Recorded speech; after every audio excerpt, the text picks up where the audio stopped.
Una alegría estar con ustedes aquí. Agradezco a la Fundación CREANTA, a la Secretaría de Educación, a MOA, de haberme dado la oportunidad de compartir con ustedes, porque me parece que la paz es una tarea urgente. Y creo que a los políticos les importa poco, pero a los educadores nos importa mucho. Solo para tener una idea del público que tengo aquí, levanten la mano los que son educadores o educadoras, que la gran mayoría. Los que no creo que es que son estudiantes, ¿no? Los que están aquí, de pedagogía, para ser maestros. ¿O no? No, de todo, ok. Está bien que no hayan maestros porque la educación es algo tan serio que no podemos dejársela solo a los maestros. Entonces es bueno que haya otros sectores de la sociedad porque es una tarea en conjunto. Yo voy a trabajar este tema y como buen educador popular quiero partir de, no sé si ustedes logran ver allá, no sé quién está manejando la máquina. Allá, tú, por favor. ¿Se mira ahí o no? ¿O hago caso omiso? ¿Sí lo ven en las pantallas? Sí, ok. Quiero partir de la realidad del mundo globalizado, ¿verdad? Y hoy asistimos a un mundo globalizado que los analistas políticos llaman la globalización neoliberal. Y como ven, la primera palabra es positiva y la segunda negativa, si hacemos un análisis bueno. O sea, hay una globalización que trae muchos elementos positivos. Si yo les preguntara qué elementos positivos tiene la globalización, uno es esto, que tenemos pantallas, que tenemos sonido, tenemos el antibiótico, tenemos los aviones, es decir, tenemos toda la tecnología, tecnologías de comunicación, salud, económicas, hay procesos de interrelación de las culturas, el Mundial de Rusia lo pudimos ver al mismo momento que estaba pasando, y el mundo se ha movilizado por la globalización y hay interrelación de culturas, como esta, por ejemplo, esta gráfica que salió, los efectos del cambio climático, Francia en el 78 y Francia en el 2018, ¿verdad? Es una broma del cambio climático, pero sí indica la interrelación de culturas. Prácticamente la mayoría de jugadores de Francia proviene de África. Entonces la globalización ha sido un fenómeno que se ha multiplicado por muchos lados, pero tiene un grave problema. Y el grave problema es que esa globalización no llega a todas y a todos. A esta globalización se le olvidó el 90% de la humanidad. Funciona perfectamente y toda esa tecnología y todas estas cosas funcionan para el 10% de la población. Y entonces en los últimos años la realidad ha demostrado la tremenda crueldad de la pobreza. La gente la pasa muy mal, hay gente en toda América Latina que no come los 3 tiempos de comida.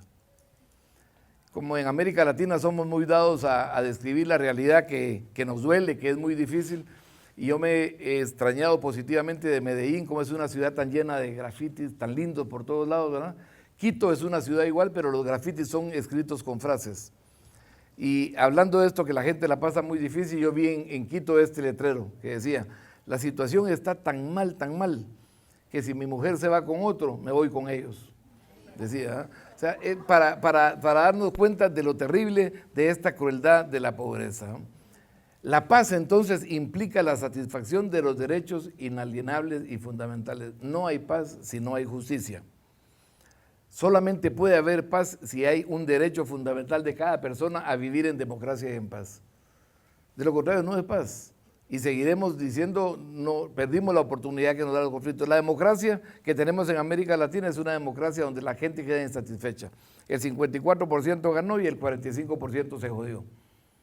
O sea, hay una tremenda crisis de la democracia que lo estamos viendo el próximo domingo en la elección de Brasil. Como dicen algunos analistas, no me asusta tanto que Bolsonaro sea homofóbico, que sea racista, que sea xenófobo.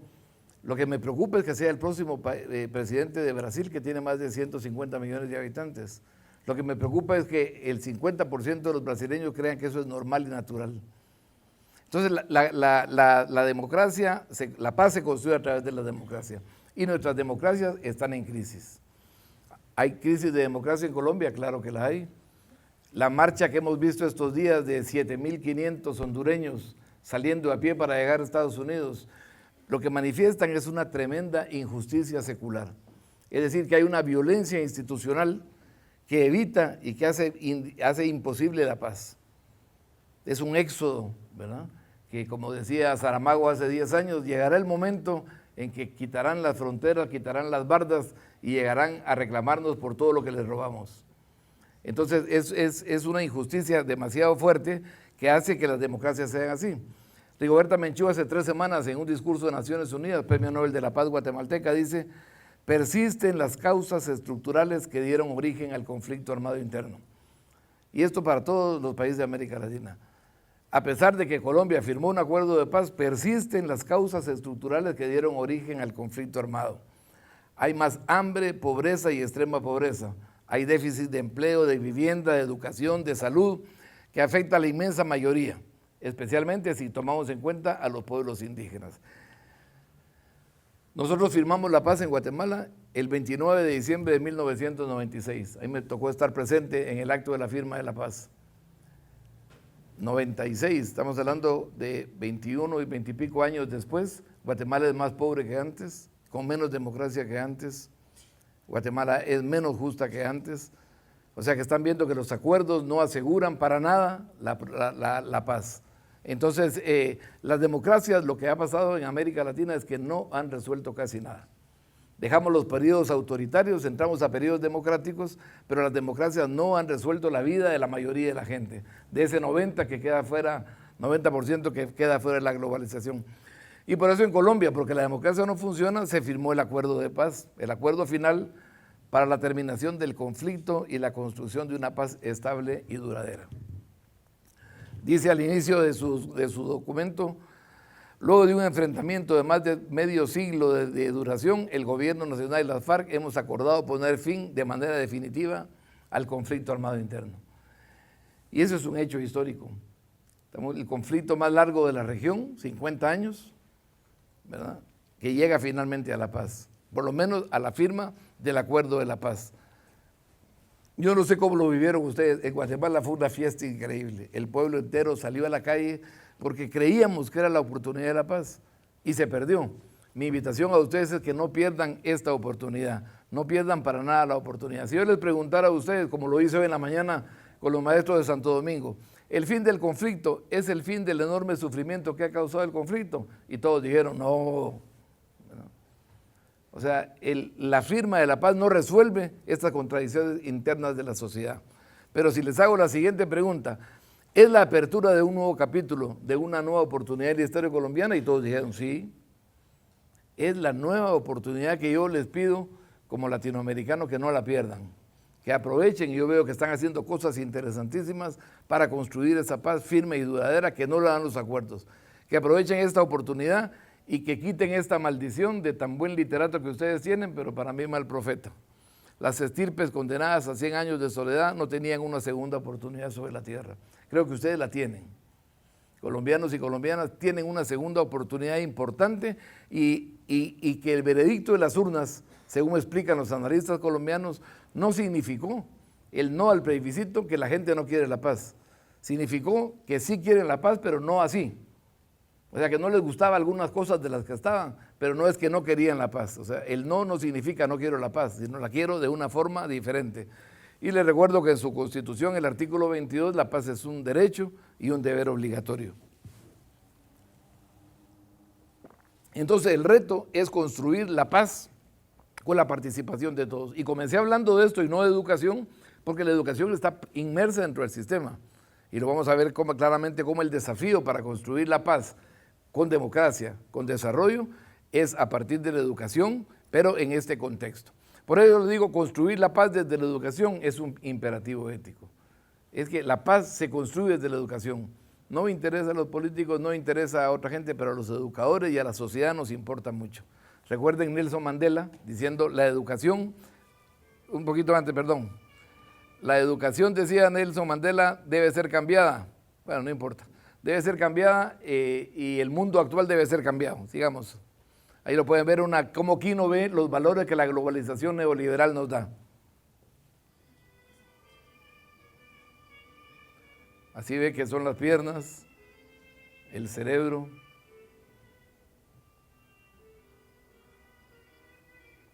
el contacto humano, el prójimo a quien amar, la cultura,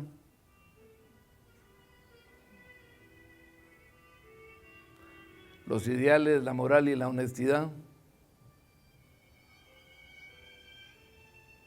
Dios,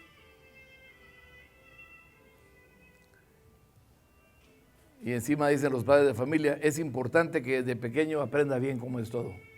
La familia y la escuela nos llevan a ese nivel. Entonces, la educación debe cambiar a este mundo y a estos valores. Pedagogos, economistas, sociólogos aseguran que la educación, en el imaginario social de las personas, de la sociedad, está que la educación es la solución, no una solución, es la solución.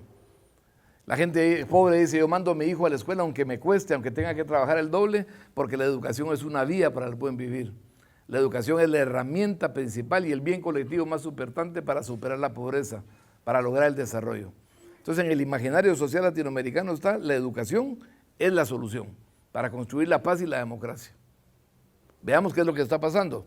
Si esto es cierto, por todos los analistas, que la educación es la vía, y América Latina alcanza ahora su más alto grado de escolarización, es decir, casi el 100% de niños llegan a la escuela primaria, el analfabetismo se redujo en América Latina al 11%, si estamos logrando ya un 60-70% de nivel medio, ¿por qué, si la educación es la solución y estamos entonces accediendo a la educación, por qué América Latina acumula en este momento la mayor cantidad de empobrecidos? De sus más de 700, sus casi 750 millones, la mitad son pobres y 20% indigentes. Hoy en la mañana con los profesores discutimos y me llamó la atención tan gratamente que tenían claro la respuesta.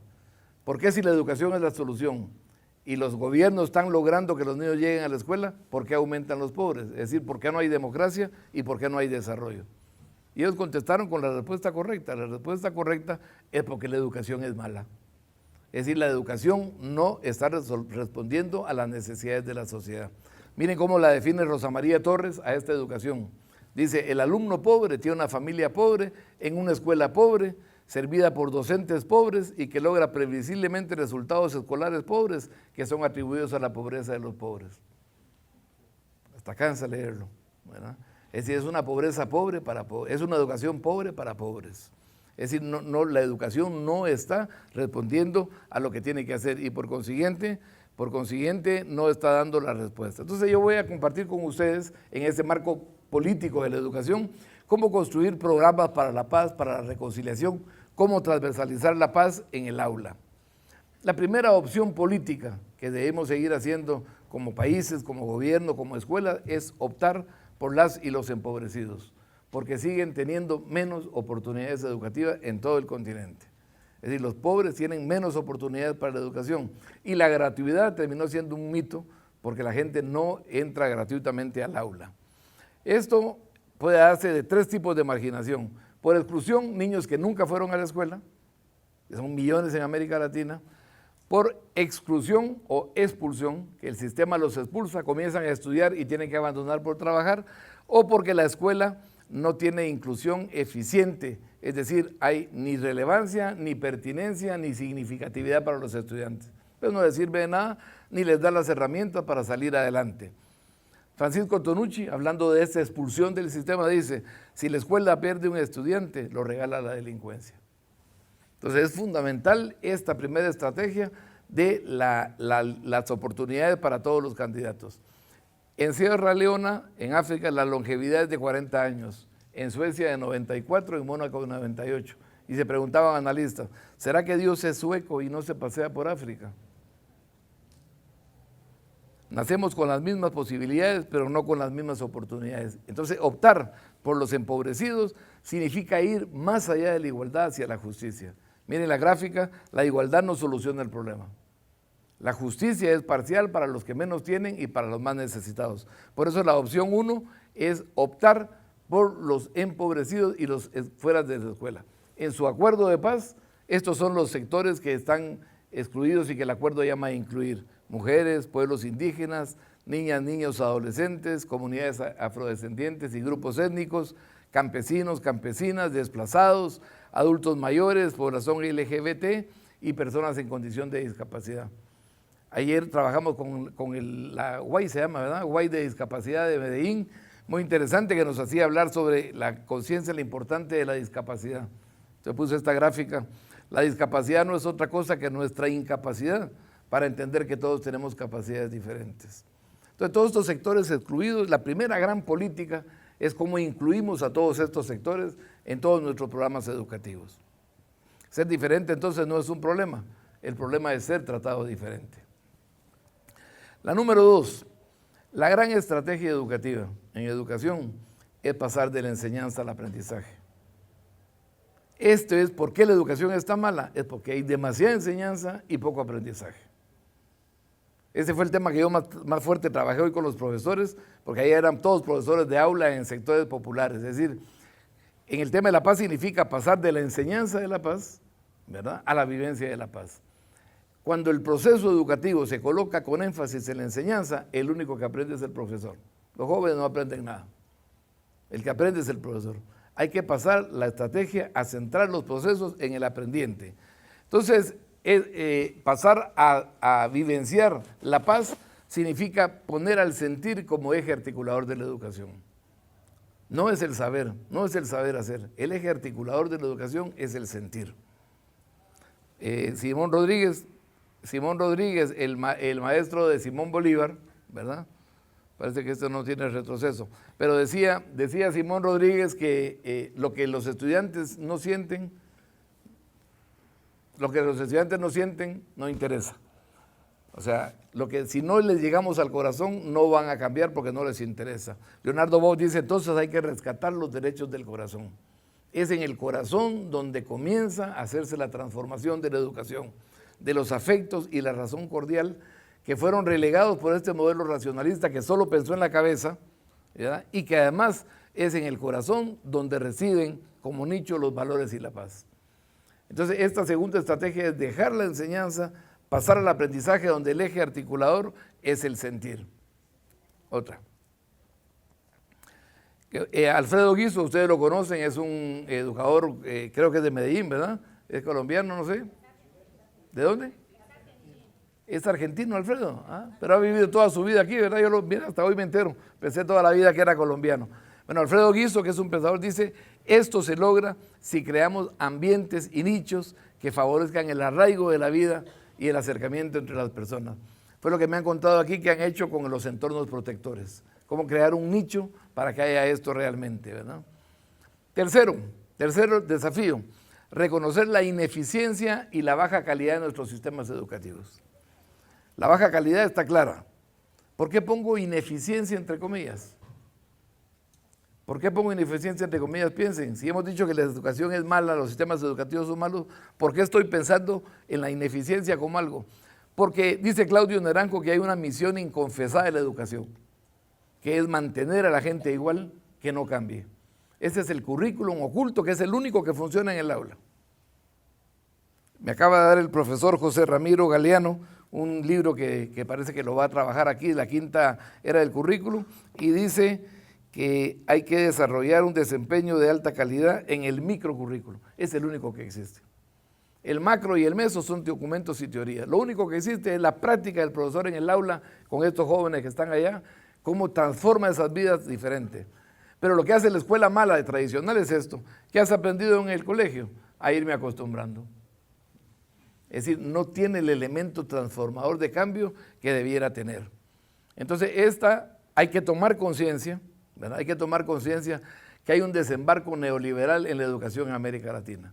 En los últimos 20 años, las políticas que se hacen están dictadas por el Banco Mundial o el Banco Interamericano de Desarrollo, no por la UNESCO. La UNESCO hace investigaciones interesantes, cosas bonitas, pero quien dicta las políticas y paga lo que pasa en los gobiernos es el Banco Mundial. Por consiguiente, es una misión inconfesada que las cosas sigan como están.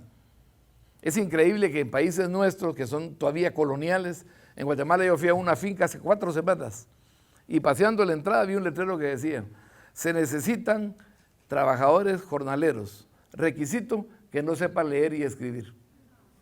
Que no sepan leer y escribir. O sea, es decir, que no piensen, que no transformen el tema. Y encima los gobiernos, que el Banco Mundial les ha dado, cuando tienen problemas, los llaman de nuevo a que resuelvan el problema los que crearon los desastres. Del Banco Mundial no puede haber una posibilidad de cambio en América Latina. Las cosas pueden ser de otra manera. Esta escuela mala, aparte, hoy en la mañana trabajamos bastante eso, aparte da conocimientos obsoletos. Mientras los profesores no se convenzan, los profesores y las profesoras no se convenzan de que la mala calidad es porque hay demasiada enseñanza, la educación continuará sin cambiar.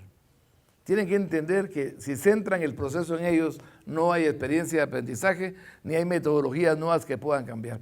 Entonces, en síntesis, en esta escuela mala que tenemos alumnos del siglo XXI, son estos jóvenes que están allá, todos nacieron en este siglo, ¿verdad? Con profesores del siglo XX, que somos nosotros. Profesores, somos del siglo XX, somos del siglo pasado. Es más, somos del milenio pasado. Y tenemos escuelas del siglo XIX que no se transforman ni cambian. Una vez me dijo un educador, tenemos escuelas del siglo XIX y caminamos animosamente hacia el XVIII. O sea, animosamente, o sea, vamos para atrás. Entonces, esto hay que cambiarlo, como vamos a ver.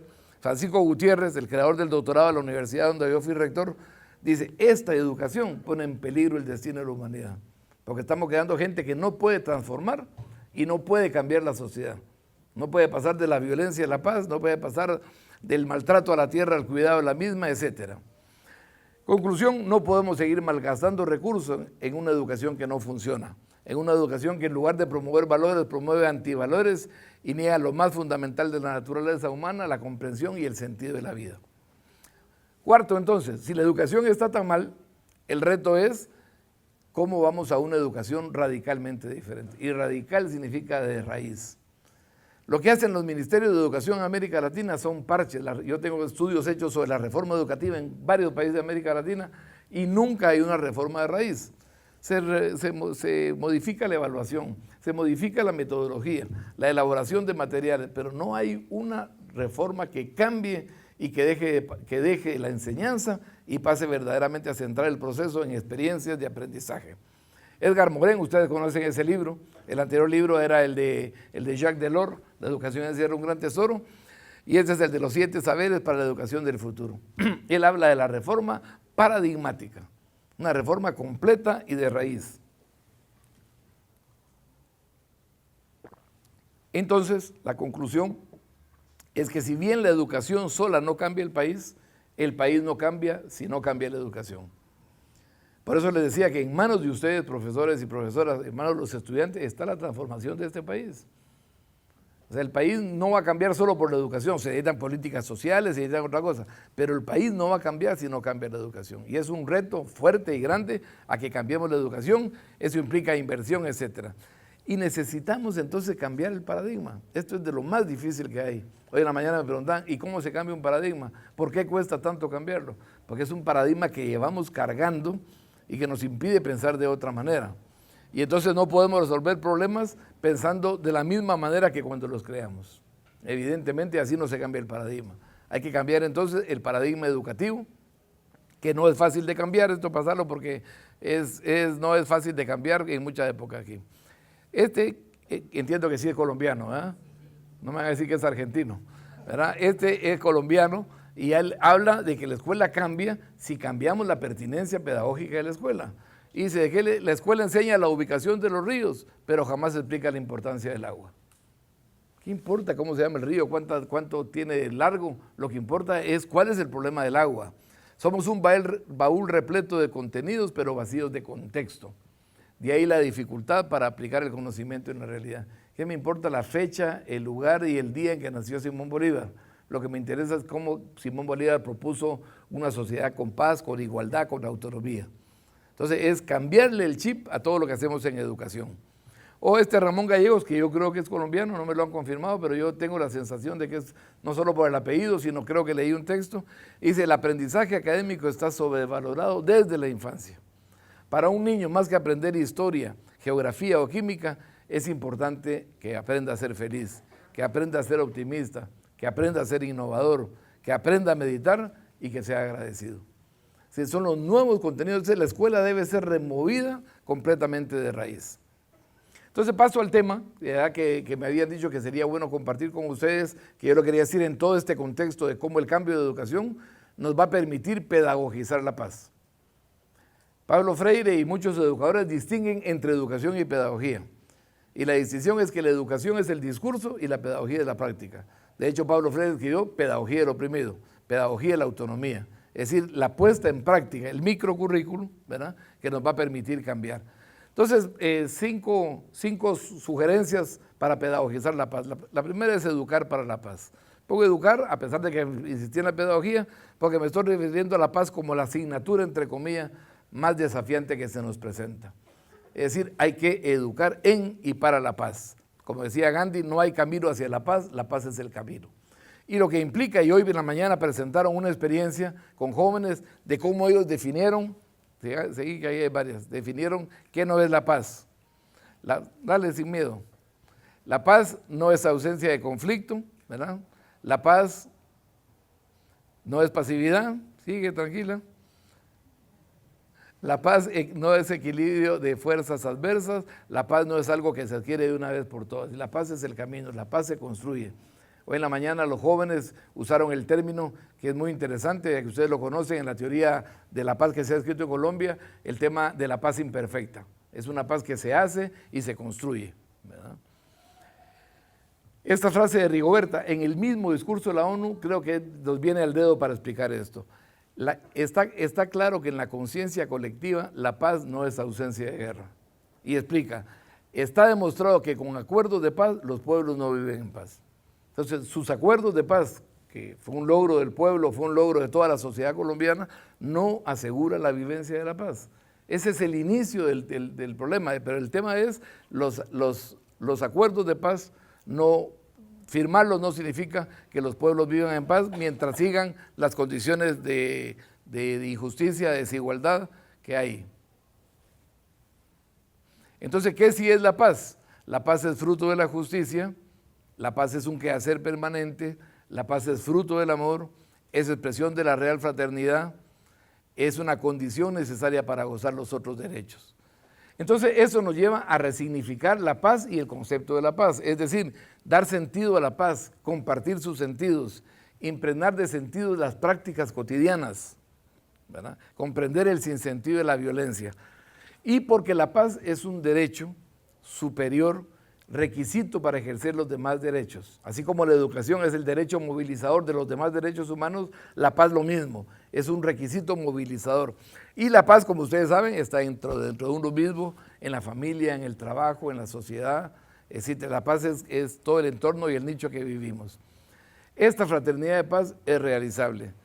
Decía Boff, todos somos sapiens y demens, todos tenemos sabiduría y un poco de demencia, pero podemos hacer que la sabiduría de nosotros humanice la sociedad dividida que deberá repetir que donde haya odio pongo yo amor. Acabamos de celebrar a San Francisco.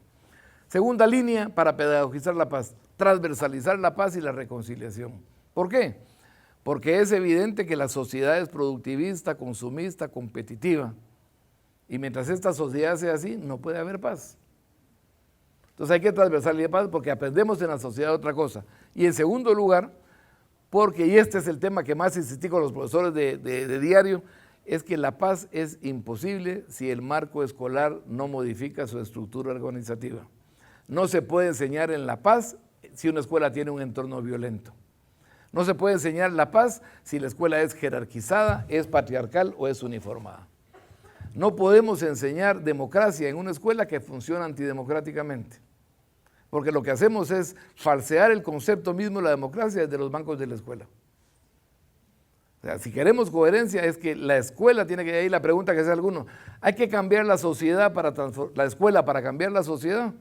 ¿O hay que transformar la sociedad para que cambie la escuela? Evidentemente es un tema dialéctico, las dos cosas a la vez funcionarían mejor. Y entonces ahí hay que hacer proyectos sociopedagógicos para transversalizar la paz. Yo ahí puse pasar de las cátedras de paz a la transversalización de la paz. La paz no es una asignatura. Está bien que la hagan para asegurarlo, pero debe pasarse de eso a transversalizar la paz en todo el currículum, en todas las demás materias del currículum. Significa resignificar la práctica de los derechos humanos, promover la ternura, comprometerse con la vida del planeta, porque la paz es eso. No puede haber paz sin un planeta sano, no puede haber paz con relaciones violentas.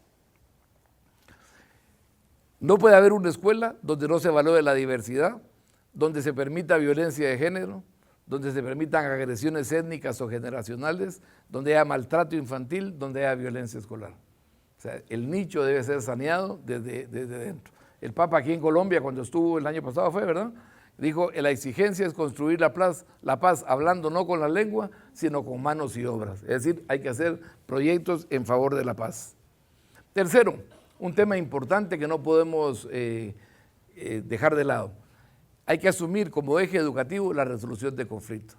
Bajo la nueva idea que el conflicto no es malo, porque el conflicto siempre está, lo que es malo es la conflictividad. ¿Verdad? No hay que destacar la superioridad de la paz, sino de qué manera la paz, la cooperación, sirve para afrontar los pequeños y grandes conflictos que nos afectan. Hoy en la mañana pude vivenciar en una zona tan difícil como esa todos los conflictos que se dan dentro de la escuela. Entonces el conflicto nace desde la escuela, por competitividad, etcétera, ¿verdad? Entonces hay que asegurar cómo en la escuela aprendemos a solucionar el conflicto.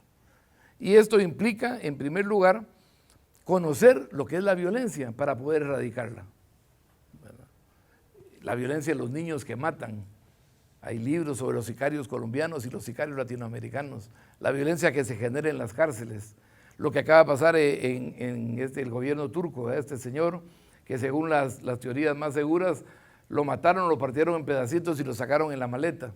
Es decir, lo que está pasando en el mundo y que lo vemos casi como algo normal.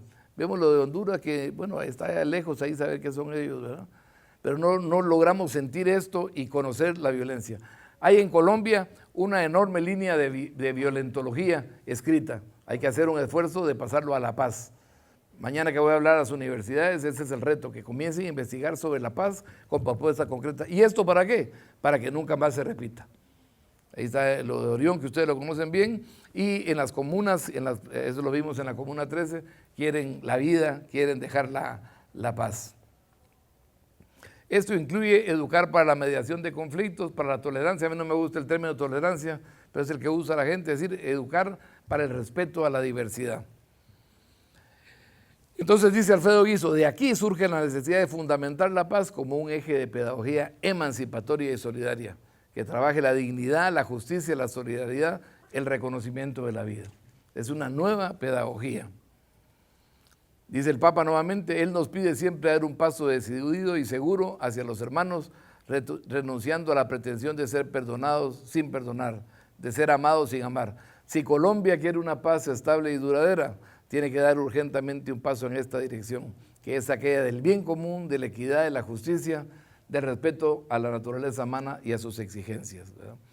Y entonces esto nos da un tema verdaderamente importante. O sea, en esta inclusión, la protección del pluralismo y el reconocimiento de la verdad debe ser una riqueza.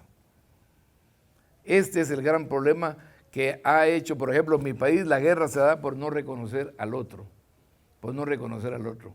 Y hoy en la mañana me preguntaban, ¿y cómo hace la gente para no reconocer al otro? Les recomiendo un libro que se llama La invención del diablo, de Schiavo, La invención del diablo, Luigi Schiavo.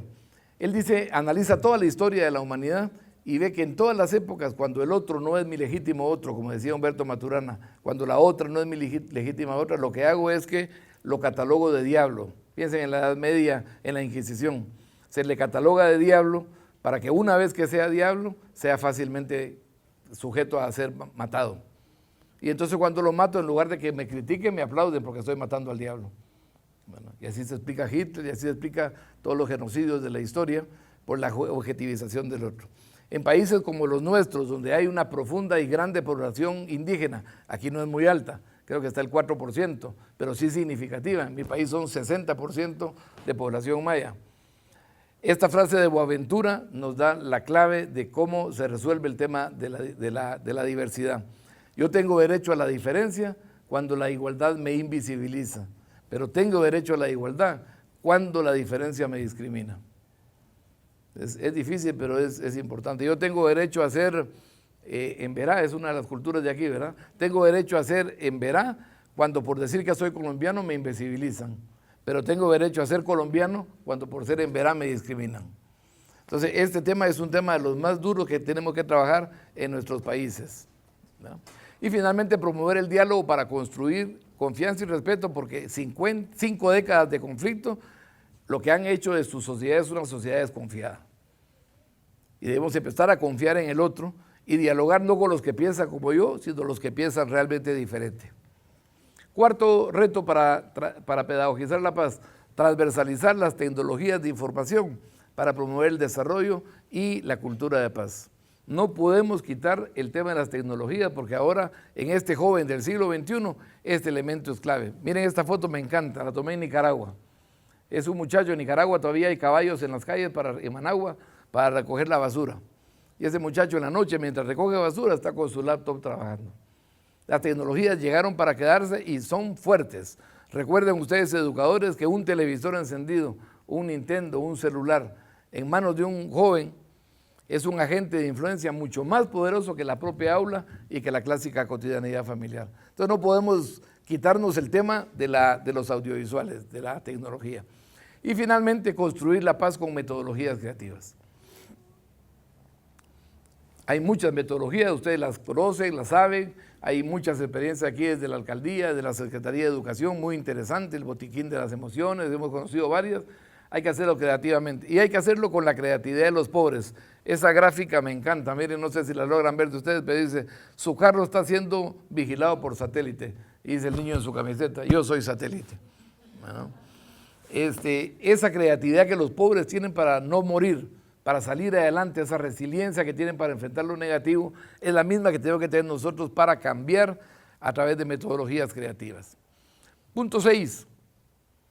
Entonces, en el fondo, lo que estamos hablando aquí, de que la paz se pedagogiza, la paz se transversaliza con temas de paz, si le devolvemos a la educación su carácter político y transformador para construir sociedades de paz. Fíjense el verbo, es devolver, no es dar. Devolver es porque siempre lo tuvo, se lo devuelvo. La educación tiene un componente político fuerte. Cuando Pablo Freire empezó la campaña de alfabetización en Brasil, era para adultos y dice, ¿cómo le voy a decir a un adulto, mi mamá me ama? Meme, mima, mema. No tiene sentido. Le voy a decir, la tierra es mía, la tierra me pertenece. Cuando el gobierno vio eso, lo expulsó del país, era un gobierno militar. Y en el aeropuerto le pregunto a un periodista, maestro Freire, ¿su campaña pedagógica tenía implicaciones políticas? Y él contestó, no, mi campaña política tenía implicaciones pedagógicas. Es decir, enseñar a leer, enseñar a escribir, enseñar a construir la paz es un tema político. Es una opción política de los educadores y de las educadoras. Entonces en la escuela se debía pasar esto. A ver, niño, en la frase, el ladrón que robó a su propio país, ¿dónde está el sujeto? Está libre y es candidato a presidente. O sea, la escuela debe llegar a que los jóvenes entiendan esta situación y estas dificultades en el país. Significa que la escuela, desde este carácter político, debe proponer alternativas a la globalización. La felicidad no lo da el tener cosas. La felicidad la da la solidaridad, la felicidad la da el servicio, la felicidad la da el compartir. ¿Cómo proponemos realmente alternativas a la globalización como posibilidades de devolver a la educación su carácter político? ¿Cómo promovemos la indignación y la solidaridad? O sea, es que hemos perdido la capacidad de admirarnos y de indignarnos. Vemos que pasa eso, que lo hicieron pedacito y seguimos tomando café. Es decir, ¿cómo logramos indignarnos y para de la indignación pasar a la acción? ¿Cómo fomentamos el respeto a la madre tierra? Estamos acabando el mundo, estamos haciendo un ecocidio, estamos destruyendo a la madre tierra. El 1 de agosto de este año la tierra llegó a su límite de sobrevivencia natural. Todo el resto estamos haciendo de prestado y dejando que el país y el mundo se acabe. ¿Cómo fomentamos la valoración de la diferencia para que el otro sea mi legítimo otro? Blanco, negro, gay, hétero, católico, protestante, judío. Todos son realmente lo mismo. ¿Quieres que adicione algo más? Dice, ¿no? Entonces el tema es cómo defender y promover las culturas, ¿verdad? Como dije, el tema indígena aquí puede ser no tan fuerte para la sociedad, pero sí importante. Leonardo Boff dice, si queremos hacernos ricos y acumular, es inútil que le pidamos consejo a los indígenas. Pero si queremos ser felices, si queremos unir el ser humano con lo divino, si queremos integrar persona y naturaleza, compatibilizar trabajo con el ocio, armonizar relaciones intergeneracionales, entonces hablemos con ellos. Estamos hablando entonces de una nueva forma de hacer, ¿verdad? Y aquí les ponía yo un ejemplo cómo la cosmovisión maya entiende la paz como plenitud de vida. Ellos hablan en su idioma quiché, es el Caslemal, como los andinos de Ecuador y Bolivia hablan del Suma Causay. Ellos llaman el buen vivir y los mayas llaman la vida plena. ¿Qué es vida plena? Es equilibrio, es armonía, es complementariedad, respeto mutuo entre las personas y los pueblos. Es decir, es una nueva forma de hacer educación y la paz. Y eso nos va a llegar a erradicar en la violencia en las aulas y en la sociedad. Luchar contra la discriminación y los prejuicios, ¿verdad? Como una parte más normal de esta lucha. Y el punto 7, y prácticamente casi el último, es considerar a los docentes como parte de la solución. El problema es que en las reformas educativas de América Latina los docentes son un problema, no son la solución. Entonces necesitamos que se confíe en los docentes como parte de la solución, solo que van llegando al microcurrículum a cambiar la sociedad y la vida de los jóvenes.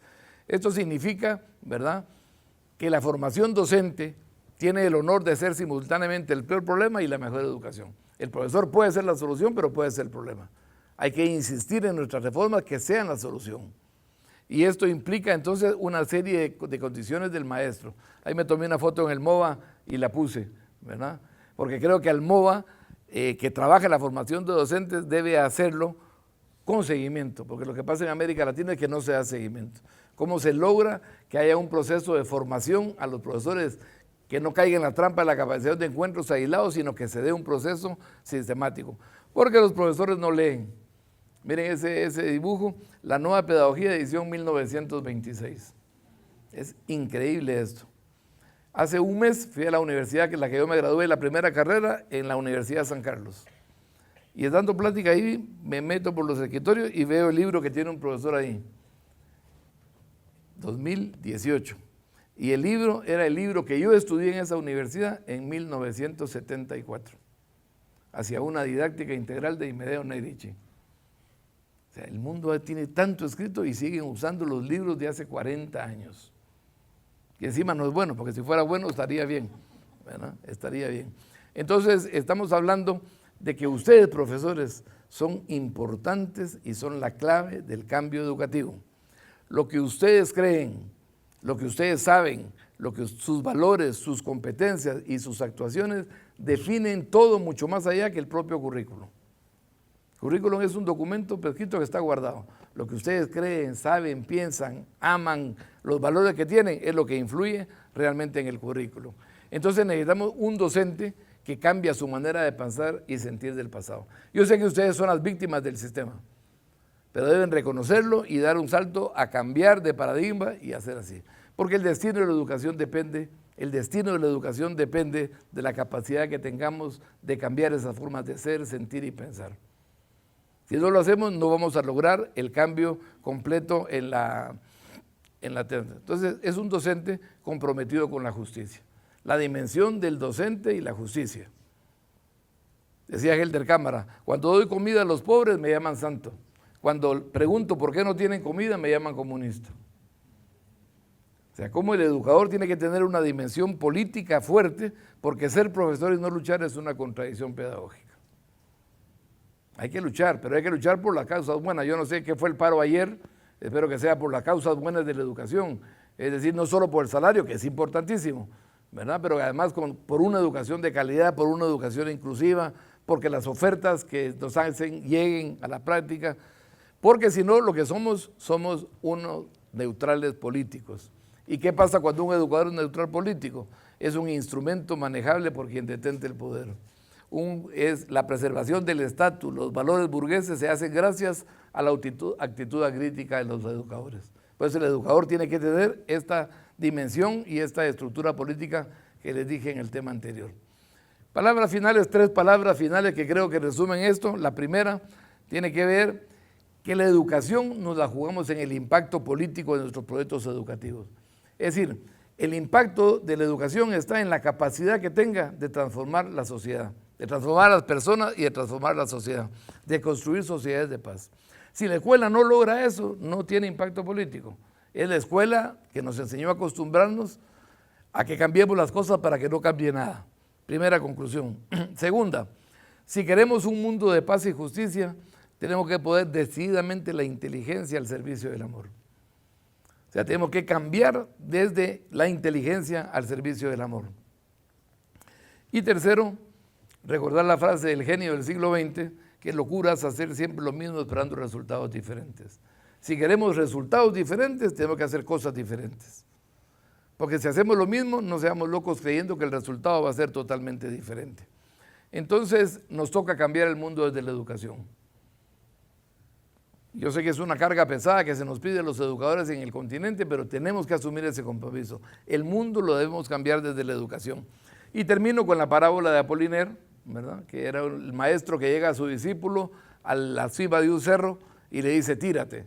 Y le dice el discípulo, no, me da miedo. Esto fue el lunes. El martes lo lleva otra vez y el miércoles, el jueves, y el muchacho siempre dice, tengo miedo. Hasta que el día sábado sube nuevamente y dice, lánzate y tengo miedo. Y entonces vino el profesor y lo tiró. Y dice la parábola, y mientras caía, le salieron las alas. Es decir, el tema es lanzarnos a construir la paz. El tema es aceptar los desafíos que tiene la pedagogización de la paz y lanzarnos, porque en el camino nos van a salir verdaderamente las alas. Y entonces termino con esa frase, estén convencidos que otro mundo y otra educación no solo son posibles, sino urgentes. Esa quería ser mi contribución para la reflexión de ustedes sobre este tema de la construcción y la pedagogización de la paz. Muchísimas gracias.